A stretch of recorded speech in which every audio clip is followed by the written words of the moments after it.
This video is brought to you by patreon.com/worsttake. Get access to exclusive live streams and Discord servers, on-screen shoutouts, and early access to some videos when you join now. Help make sure that we can continue to make content like this by supporting the Patreon. Links are in the description down below.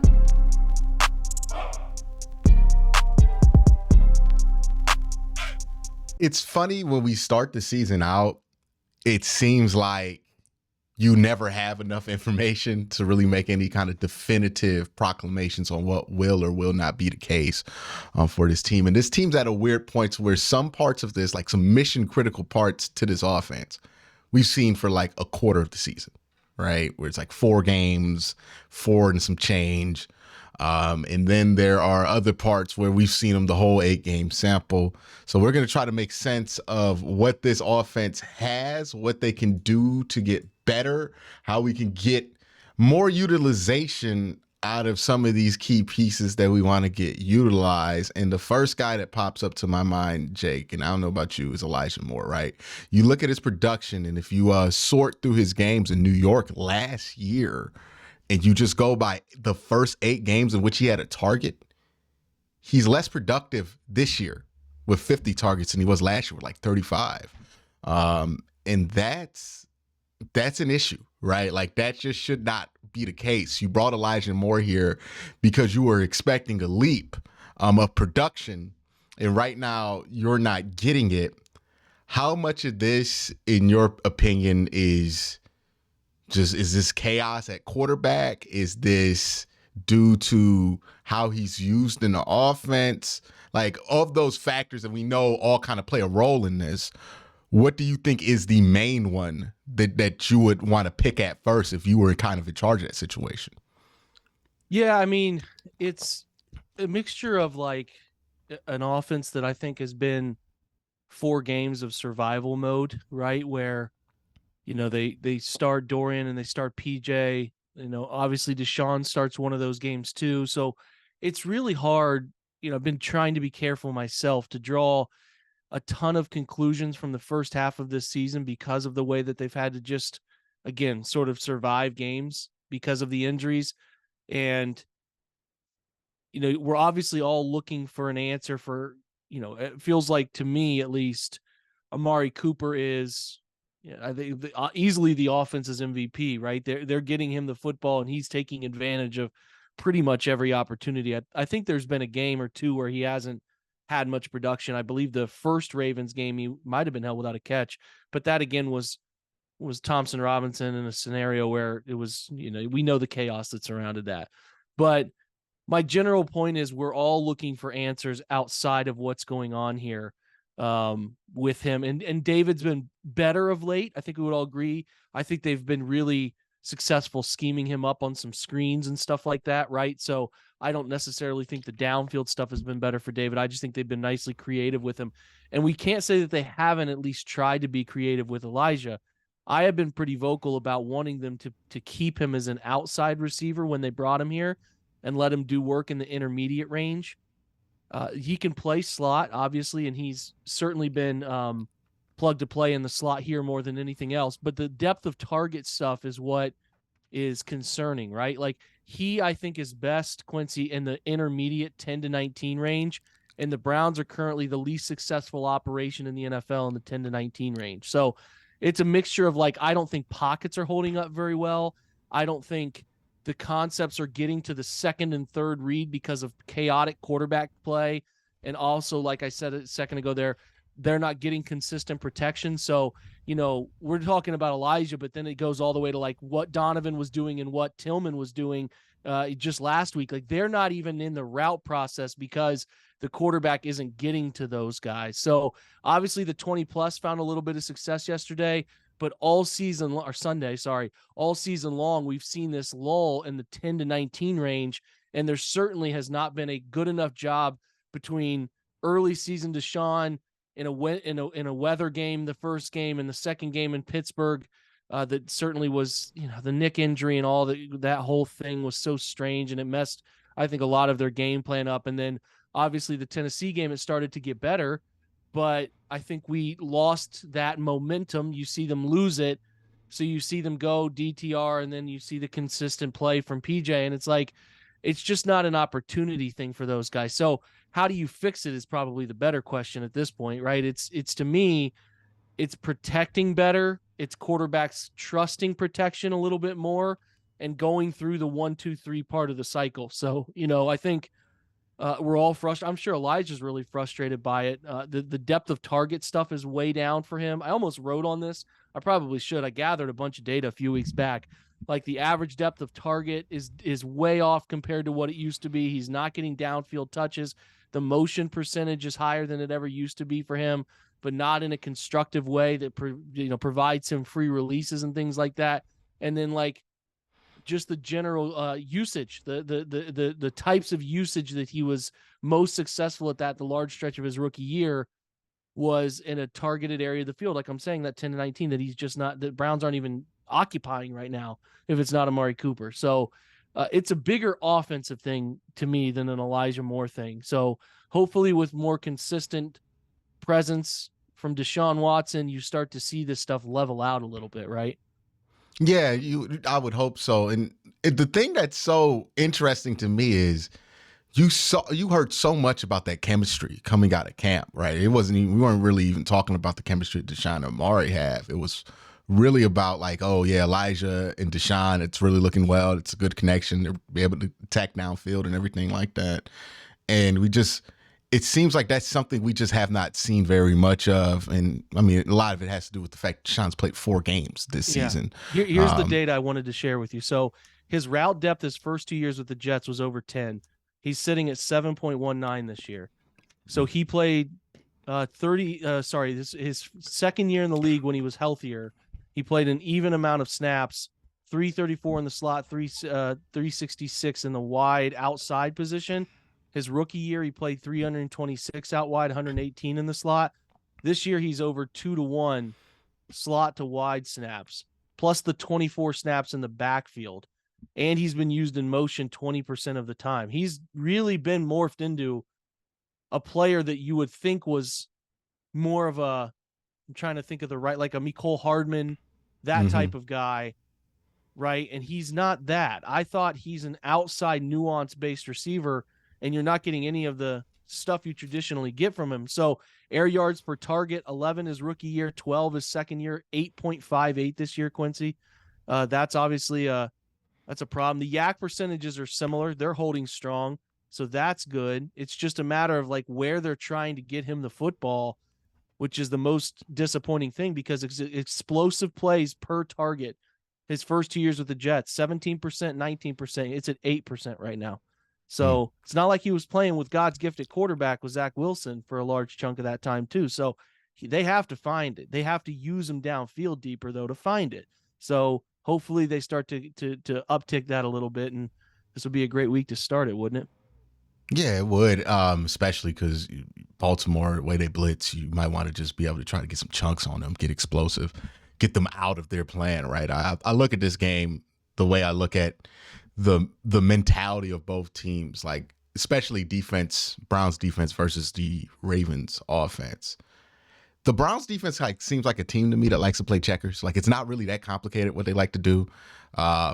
And the Ravens play some chess, and I'm like, it's going to be a battle of who can enforce their will, basically. Like, hey, can you just get away with it? Can you just get that pressure? Can you force Lamar to make some of those mistakes in the pocket where he's a little bit loose with the football? They have a lot of fumbles that year. I think that's going to be a big key into this. And I think, a lot of people are talking about being passive in this game. I disagree. I think this is a week where you need to be aggressive and just see what happens there, because I don't think you're like, there's not going to be that many easy throws versus the Baltimore Ravens. They're not going to let you get momentum like that. They're going to force you to hit a blow before you can even think about, getting your jab in. Yeah, I've been kind of wanting to look that up too. So as far as the Browns defense, you're talking about checkers. I almost think it's better to say they're like tic-tac-toe, but they're the first to go every time, right? So like I think that like they are really, really, when they impose their will, they're deadly, right? Mm-hmm. I've seen a lot of people talk about the first time they met with them, they had a flawed approach, and I don't see it that way, man. Like I actually thought they played the Ravens pretty well. Now the run defense stuff got kind of chunked up a couple times, but they ultimately didn't give up that many rushing yards. Lamar made some really great throws. Like I thought the corner ball to Mark Andrews right there before half was an unbelievable throw. He made Mm, another couple throws, one off a scramble drill to the right sideline to Zay Flowers. He made another one kind of across, like on one hash across the hash to Mark Mark Andrews. Andrews that ended up getting loose. Like those plays were MVP level play. So I think that if you're looking at like process result stuff, it was a higher volume of zone, which is typically what you do against a guy who can be an elusive quarterback. Because if you get in man too much, you're sort of turning your back and running, and you don't have Mm-hmm. any idea if a quarterback leaks out. Now you can spy him, and everybody loves to use that popular spy the court. But hey, man, if your guy can't get Lamar to the ground, then you've wasted a defender in coverage and you wasted a defender trying to play him up near the line of scrimmage. So, and again, that's not easy. You know this as well as I do. Getting Lamar to the ground in the open field is good luck. Like it's hard. It's really challenging. So zone allows you to kind of rally to him when he does some of that stuff, but he's throwing it this year, man. So you got to cover. And I think they're going to play a lot of zone. They're going to come after him at times. They're going to try to pressure him, but I didn't think their game plan the first time around, Quincy, was that bad. I just thought Lamar made some unbelievable plays, and you tip your cap on a Sunday on that side of the football. Whereas, you know, obviously the Browns defense, the moment that DTR started that game, you could feel that there was just a letdown from the collective group, right? They interviewed this way. They talked about it. They thought Deshaun was playing. They thought they had their guy. They didn't the first time. You go into that. That's no disrespect to DTR. He's a rookie, man. He's getting his first start against the Ravens defense, which is an extremely challenging group. So you And he didn't throws have an much interception on confidence. his second set out there Yeah. too. Yeah, exactly, man. So I think like there's a different frame of mind around the Cleveland Browns going into this one, and their confidence should be better. But yeah, to your point, both of these defenses are pretty good, and I think they're going to give these offenses some real challenges, and it's got a chance to be a 17-16 low scoring slugfest in this one, the true old school AFC North type vibe. You know, the Ravens offense obviously playing better, but these are two defenses that are playing really good football right now. Yeah, and AFC North football has never been as crazy as it is now. I mean, it's just. I was talking to somebody. I was like, you can make the argument that the Steelers might have the worst defense in the division, and that's insane. The Steelers at numbers are actually not that promising from like Mm-hmm. some of the base metrics standpoints. They're not great. Now they get turnovers and they get off the field a lot, so that helps. But like, yeah, you look at their offense, which is down near the bottom of the NFL in almost everything. But the defense is like middle of the pack and sometimes in the 20s. Like pass coverage stuff is in the 20s. So I'm with you. It's no disrespect to Pitts. It's actually a pat on the back to Mike Tomlin for getting his guys to finish games. But just looking at like, okay, how do we judge these defenses? Well, actually, Pittsburgh's defense is by the numbers not as good as you think it is. So yeah, it's a weird year for Pittsburgh to be 5-3, but still the metrics don't support it. But it's not a disrespect thing. It's just it's a weird outcome right now. They are a testament to good fortune and competence, right? Like if those two things go your way, you win a lot of games. Like the ball bounces right your way and you're not turning it over at the same clip as the other team. It's not even like they play turnover free football. They just don't turn it over as much as the other team. It's just, and that's been enough. Like you can count like 2-3 games they won like that. But let's talk about the run game, right? Because they felt like they were getting it together a little bit in Seattle. Seattle was a high-ranked run defense coming into that. Then they have the two performances back-to-back that they had, right? They let the Browns get off for like 130 on them. And then the Ravens, I mean, they had no issue running the ball on them. I think Lamar only had to throw for like 180 in that game. So it makes you question like, okay, was that run defense just not as good as we felt like it was? Or are they on the start of a downturn? So you look at this run game, I thought they figured out a little bit of something with the rotation between those three guys, because I think the truth is they have three running backs on this roster who you can live with if they're all splitting carries. But I don't think you have a single feature back on this roster. Like Pierre Strong, if you ran him 20 times, his lack of contact balance would drive you crazy, especially at his size, right? And sometimes he gets stuck behind a lineman and can't get himself out of that. Jerome Ford, he's just young. He's a young running back, and you're wondering if he can find that vision and find certain holes and be as aggressive as you need him to be, or as decisive as you need him to be. And Kareem Hunt's really good in short yardage, but he's not gonna get you those 20-yard chunks that he used to get when Nick Chubb was also in there beating up the defense.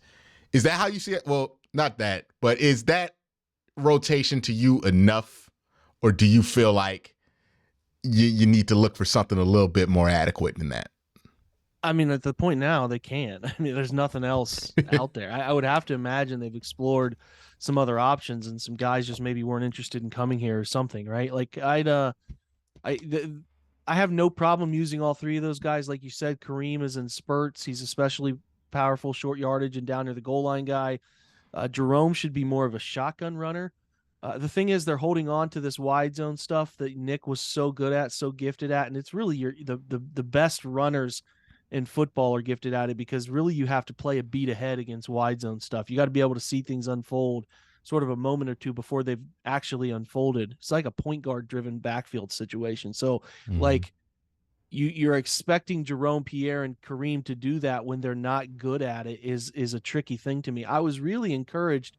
The split was better, right? The split was better last week against Seattle because it was pretty much down the line, but diversity in scheme is what I noticed. So I think Jerome is best from the gun. I think he's best as an inside zone gun runner who can make one quick interior read and cut and get upfield.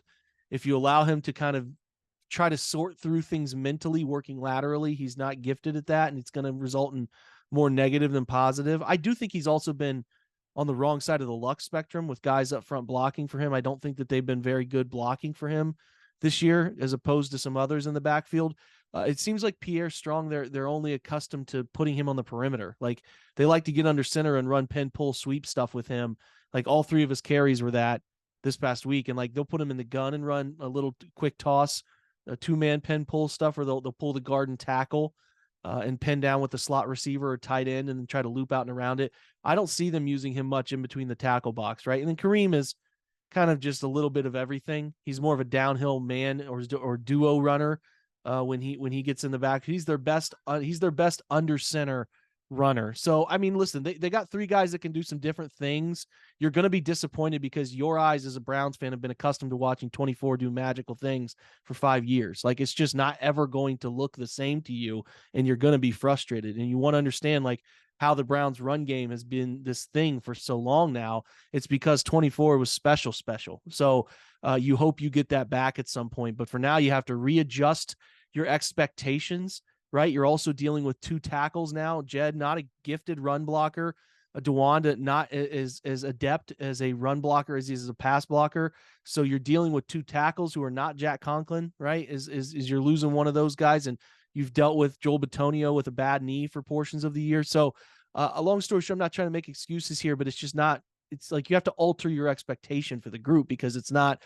It's the best equivalent thing here for Cleveland people is like it's losing LeBron. I mean, as a runner, like he is that gifted to do things for helping other people, uplifts everybody else around him as a runner. So you have to change your thought. They have three guys I think can do some special, not special. That's probably too much of a thing to put on, but I would say they have three guys who are more than capable. So I think to me it seems like the best option here is to keep using a healthy rotation, but using them in ways that they're good at.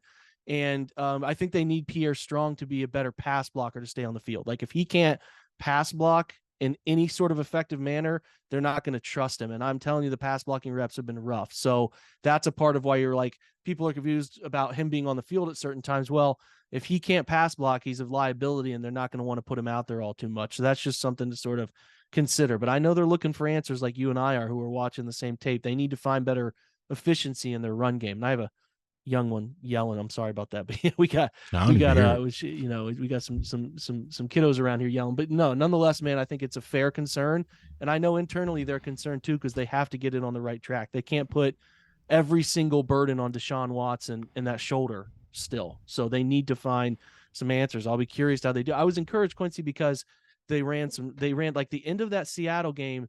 They ran a ton of split zone and inside zone and Q read Mm-hmm. off of it, where he's pulling and reading and getting out on the perimeter. And I really liked where that was going. Now against the Cardinals, it might be, hey, we want to, just work on our craft here. We know we can get a dub pretty easily if we just stay on path, don't turn the rock over, and just keep everything tight to the vest. And then we'll go into Baltimore. And again, like when Baltimore struggled with Indy, when they lost to Steichen's group, it was inside zone stuff was what they were doing. Like that duo inside zone stuff was killing them. And I Yes. think they need to Yes. lean into that a ton this week against those wide edges. They're not going to be able to run wide zone against Baltimore.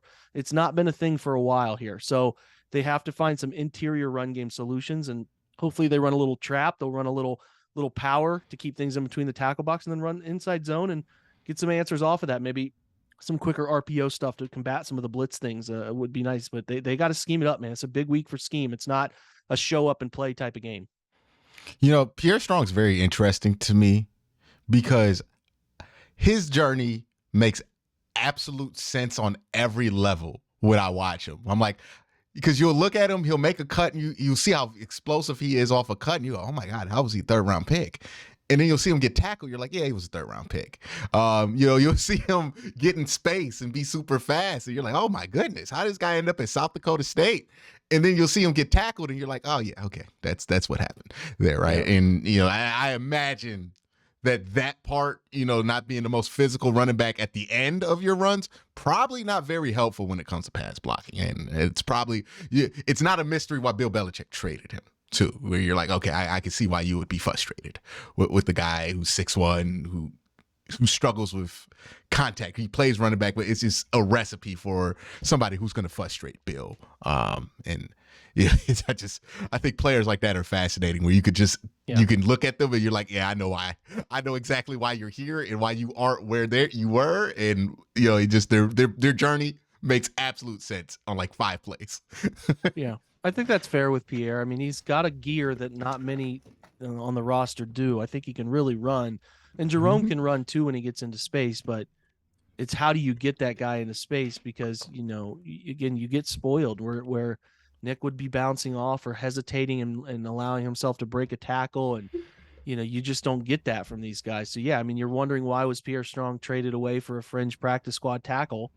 There's your answer, right? So, I mean, you can find ways to have some success with him. He'll hit some long screens and do some different things. But, yeah, he's a role player, and sometimes that role is reduced against certain schemes that are not going to allow him to play into space. You know what I mean?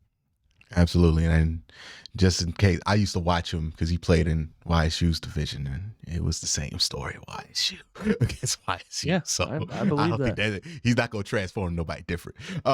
So we talked about the run game. We talked a little bit about Elijah Moore, and we kind of touched on David. And I think that's the most fascinating person here because he still found a way to be productive.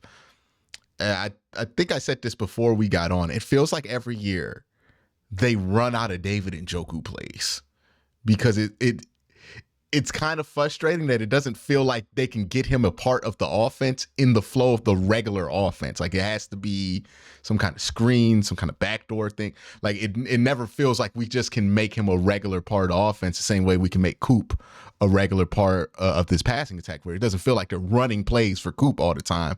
It's just he's there, you have a shot with him.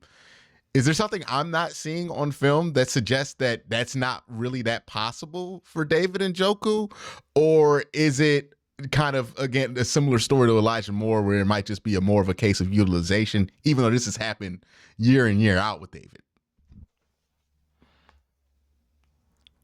Oh, Jake, you're muted. I don't really have a great answer for it. Like I think he just needs a quarterback to say screw it more often. I don't mean to say it like that, but like if it's a downfield throw and it's a blind defender, give him a chance. Like I would like to see David get more opportunities on like slot fades or seams up the, seam shots where he's got a linebacker kind of chasing him. Like they don't seem to want to do that with him. And again, you're really being careful because of the quarterback stuff and where they were and trying to create answers for these guys. Like this is probably like a really great conversation 5 weeks from now if Deshaun's healthy and playing well, right? Like we look at it a little more holistically. It's fair to have these concerns right now, but in general, like I would like them to give him more opportunities to be trusted. Like they only throw it to him if he's open, right? And Mm. again, like that sounds silly to say, but the NFL open isn't always the answer. Like you have to find ways to make plays against contested coverage, and I wish they would give him more of those. It doesn't feel like there's a trust or belief that he can do it, or that either the quarterbacks are a little afraid to rip some of those unless they're right up against the sideline, right? So I think that would really help. Um, all the elements we talked about with Elijah have certainly held true for David too. It's a matter of defenses do know about him and they know that he's the second best option. And there are answers that are defenses are finding for him, bracketing him and doing some different things. So I haven't seen him just galloping wide open. Let's put it that way very often. And they've missed him. But I just personally, when you have a 6'5" dude who can really get up, and he's not just 6'5" and skinny like a Fryermuth type, or not even that's not the best, like a Mike Gesicki, like he is well built and he's really challenging to tackle in the open field. He's always falling forward for 5 or 6 yards at times, it feels like. So they need to, and again, I'll give him credit because they have done things schematically to help him and get him the rock, right? I don't think the screen game stuff's going to work for Baltimore. I really think they'll be prepared for it. They shut it down the first time, and I think they'll do that again. But again, to me, how you beat Baltimore is through the seams and through the interior of their defensive line, running the football almost between the two B gaps or between the 2 4 eyes. Like I think that's where you can give them some points of struggle. So I hope they do, man. And it's like Deshaun has had times with tight ends he's trusted and he's done that. And I think if he's playing consistently, I'd really like him to continue to take those chances. At least try some with David to build some camaraderie there, that he can do some of the stuff that they're tasking to Amari Cooper, right? Just from a different alignment. So I think that he's the second best option they have on the field on any given down. And there's certainly no doubt in my mind that he's worthy of getting those targets. It's just like you and I are talking about here. A lot of those targets seem to be so close to the line of scrimmage. The Browns have to start attacking that 10 to 19 range. And this is a great week to start attacking it. You have to really take some take some chances, put the football where only your guy can get it and let him go try to get it. And if he doesn't get it, it's no different than throwing a stick route at someone's feet 5 yards away from you, right? So I just hope they get a little bit more aggressive. And again, Deshaun needed a game, and we'll see if he can get and take some step forward, a couple steps forward in this one. That's obviously the hope, right? So, but like, let's see if Deshaun can settle down and show some consistency that we need to see if we're gonna sort of evaluate this entire receiving group, tight ends and wide receivers, because, when you're playing with PJ and you're playing with Dorian, it's really hard to gauge that stuff, especially because like the game plans had to be so guarded for so many weeks. It's not like you had a backup here from the very beginning that was playing. Like DTR's sort of thrown into it day of the game. PJ Walker's a practice squad guy coming up and getting challenged to start. So those those 4 games really skew the data in a gigantic way. So we'll just pay attention going forward, man. I think Elijah and David should have some better opportunities moving forward, man. Yeah, we saw some of Elijah when PJ was in there. The one thing about PJ is he's willing to throw it up to anybody. And that's why I'm like, why weren't we just like, it doesn't make sense that David wasn't a part of that mix during the whole PJ thing again, instead, unless he was wide open. Like it just didn't seem like he's a champion high jumper. Like, is there, from your experience, is there stuff that can happen at practice that really affects your want to go to a guy in the middle of the field or give him a chance because you're worried about a tip ball because it happens so much in practice? Or I don't know. Like I can't really figure it out. It can. I don't want to sit here and say that things wouldn't happen at practice to deter you from going that route. But I think that like reading for a shorter quarterback like PJ, and Dorian's not very big either, is like reading and trusting the middle of the field, if you're not really gifted, is a challenge. So ripping a seam shot, if you can't see it, is not as easy as I know I got one-on-one with Amari on the boundary and I can throw it there, right? Like that's just a little bit different. So that's where I hope Deshaun can use the full 53, right? Of like, let's use this horizontal stretch to stretch vertical. And I think that's at least my hope of what they will start to do a little bit more here is use the middle of the field and start using those portions to hit guys like Elijah and hit guys like David. Because if you're going to, I mean, look at, we're talking about, what players do we spend the most time talking about? It's a slot and a tight end who are usually on the inner portions of the offense, right? We're not even talking about the guy to the wide side of the field typically who can't get the football, that position that they've had between Tillman now and DPJ that is just, like, I continue to say, they're just running around. They're running cardio. They're getting their movement in for the day with the Apple Watch. Like, that's like, I saw today, is ironic because maybe this is a Cleveland channel, I'll kind of reference it, that the Guardians have like, as far as like corner outfield home runs in the last 3 years of like 99. That's dead last in baseball. And there's like the next highest team is 170, right? So that's like an easy area of improvement for the Guardians to get better, is to improve their power hitting on the corner of the outfield. How does the Browns offense get better? Targeting different players for portions of the field that they have not been able to find yet. If they unlock those portions of the field to those areas, wider portions of the area to the field, to the wide side, in the slot, and up the seam more often, right? Tight side seam, like that's the way the offense becomes this different level of the group that we've seen right now, right? They're just these portions of the field waiting to be tapped into, and they need to figure out how to get there. And it probably starts with a quarterback who can actually see it, process it, and throw it. So that's the hope here, man, is that they get a little bit more of that. Yeah. I've been talking about how this whole Deshaun Watson thing, I kind of expect it to be a little bit of a process. I think some of us have fooled ourselves into thinking this wouldn't be a process like multiple times throughout this journey, right? Where we're like, oh yeah, he's going to come back from the suspension and be the same guy. And I have submitted to the fact that this is just going to be a process.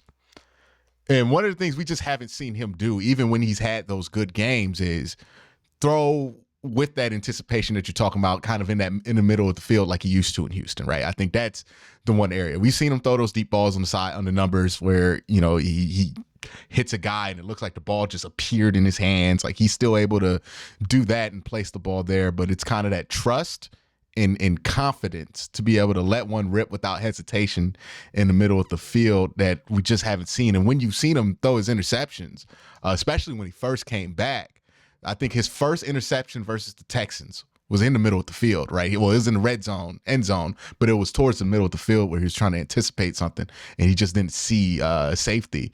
And I wonder how long until you get that trust back, right? Because that seems like a different deal than I can hit somebody on the corner, ball can go out of bounds. Like, that seems like a much different deal. Well, there was the ball to Goodwin up the middle that had a chance to be caught, that I thought he did a nice job of reading and throwing it out. Again, you want to talk about why players are in the position that they're in, why they're on these different teams. These people who are just figuring out that Marquise Goodwin is not a catch point guy. He can't get hit and catch a football. Like, that's why he has been on all these different routes. Now, if he's open, he can run past you and he can catch it, but he's not a contact guy. In the NFL, so often contact is going to be at the point of contention at the catch. So, I thought that ball was pretty well thrown. He threw another ball at the left hash to him as well that I thought had a chance to be caught too. So he's not ignoring it. I thought the Cardinals defended it, Quincy, really well. I'll give the Cardinals credit. Now, I didn't think the Browns' game plan was very layered or nuanced. They ran so many flood concepts that I think the Cardinals cover 6 stuff was sitting right into so often. But, I don't think Deshaun is necessarily avoiding it. I actually saw some encouraging stuff in this one.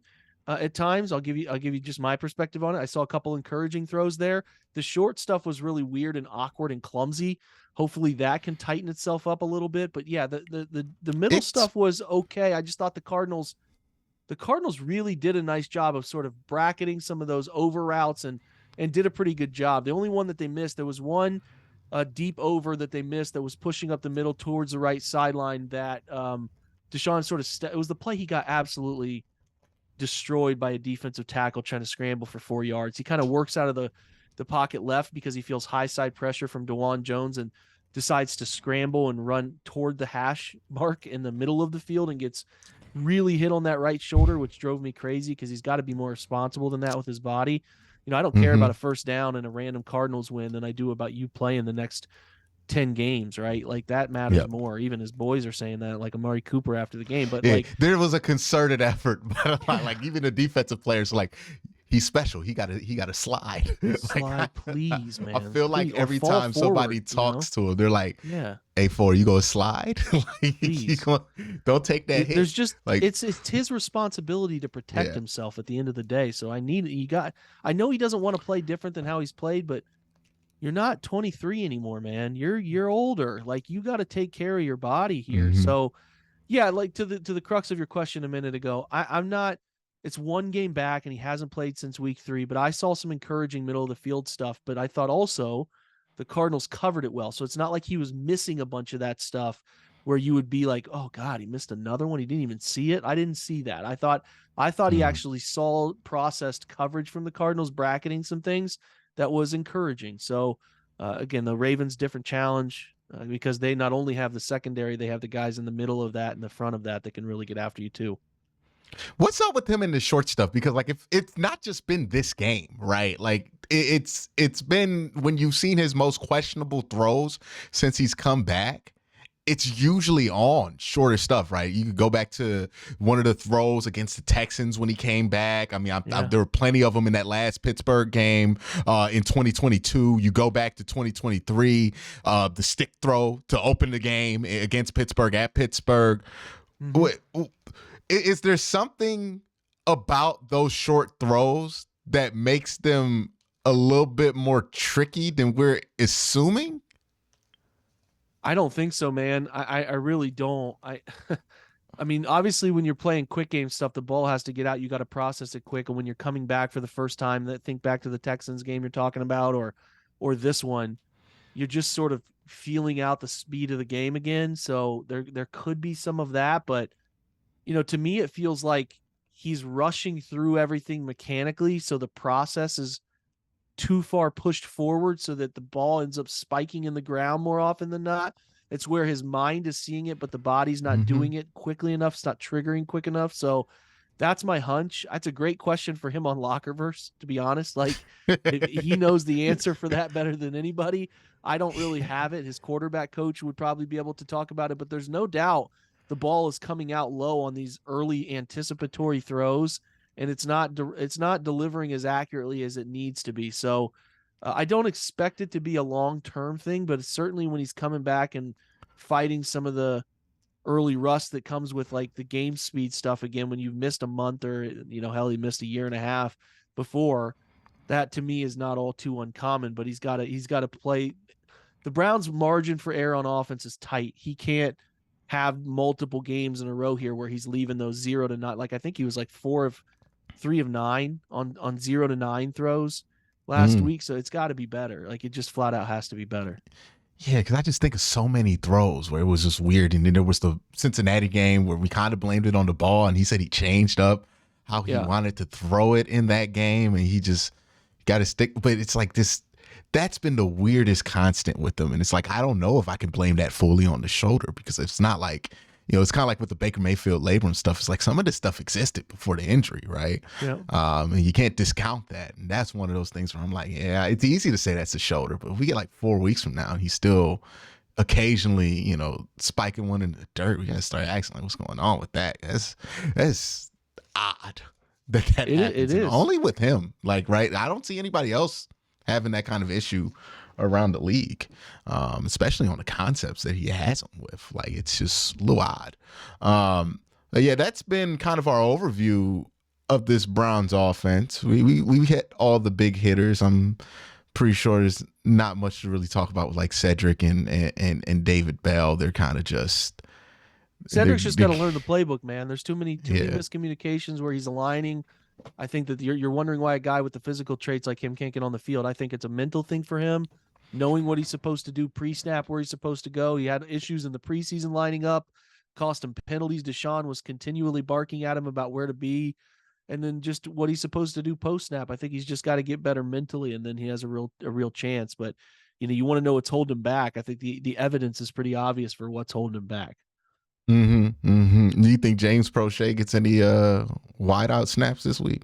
It's certainly possible. I really do think that if they're not comfortable with what's going on with Tillman, they'll give him a chance. It's just he's so new to Cleveland, learning the book and everything is the biggest challenge for him, right? So They signed him the active roster largely because of the return stuff. But if you can't get more out of Tillman, you can't trust Tillman, then they'll give him a chance. I believe that.